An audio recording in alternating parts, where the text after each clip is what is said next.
तो गाइज यहाँ पे मेरे साथ फिर से एक एस्पिरेंट्स हैं शिवान, जो कि आप लोगों से बात करेंगे नॉन टेक में लेकर के इनकी क्या यूएसपी रही।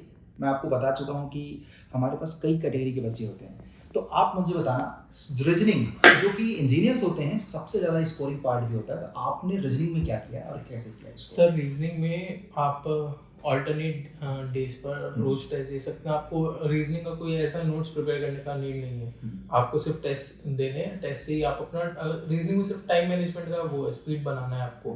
तो आप सिर्फ टेस्ट सीरीज देकर अपना स्पीड मेंटेन करिए और स्कोर अपने आप आएगा। एक्यूरेसी रीजनिंग में इतनी गिरती नहीं है किसी भी ईजिली। अगर कोई बहुत ही बिना पढ़े भी अगर रीजनिंग के टेस्ट देगा तो भी 90% भी एक्यूरेसी रहेगी।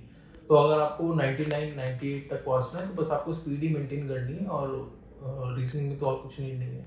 तो इसका मतलब यहाँ पे बहुत इंपॉर्टेंट चीज़ निकल के आया कि रीजनिंग, मुझे पता है कि आप क्वेश्चंस की प्रैक्टिस करने जाओगे आपका बन जाएगा, बट यहाँ पे इंपॉर्टेंट है कि आप सब लोगों ने जैसे इन्होंने किया कि प्रैक्टिस करो टेस्ट के फॉर्मेट में, सो दैट कि with in the time frame में जब आप क्वेश्चंस की प्रैक्टिस करोगे तो मुझे लग रहा है कि आपको स्पीड एक्यूरेसी कहाँ पे लैग हो रहा है, कहाँ पे इंप्रूवमेंट करना चाहिए, वो सब कुछ पता रहेगा।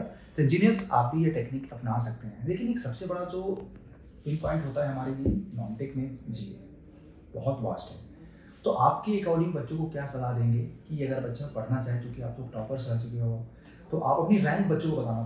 तो मेरी 13th रैंक आई है 2023 में और CPWD डिपार्टमेंट मिला है। जीए के लिए जीए का सिलेबस बहुत वाइड होता है, तो हम सारा कवर नहीं कर सकते हैं। और जीए में एज सच हमें कुछ कॉन्सेप्चुअल भी नहीं होता जो कुछ समझना हो, सारे फैक्ट्स हैं सिर्फ याद ही करना होता है। तो उस सिलेबस को शॉर्ट करके आप जितना लिमिटेड पढ़ सकते हैं, PYQ एनालिसिस करके आप इम्पॉर्टेंट सब्जेक्ट हाईलाइट करके सिर्फ वही पढ़िए और उसी पर फोकस करके अपनी एक्यूरेसी मेंटेन करिए, तो आप इजीली 20 मार्क्स ले आएंगे। तो अगर मैं बोलूँ कि जीए में कौन सा ऐसा सेगमेंट लगता है बच्चों को सबसे पहले कवर कर लेना चाहिए?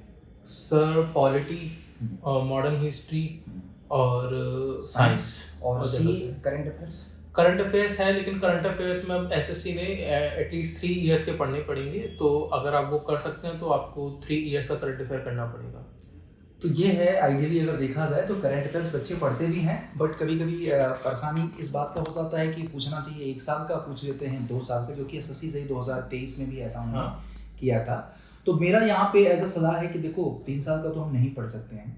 हाँ ये है कि वर्स्ट सिचुएशन के लिए हम 1.5 साल 1 साल का पढ़िए, और मुझे लग रहा है कि अगर 1 साल एक्सपेरिमेंट हुआ तो अगली साल नहीं होगा तो 2024 एक्सपेरिमेंट्स 1 साल तक पढ़िए। लेकिन 3-4 सेगमेंट ऐसे हैं जिनको आपको पहले तैयार करना चाहिए, जिसके में क्वेश्चंस बनते हैं तो सिलेक्शन के चांसेस ज़्यादा रहेंगे।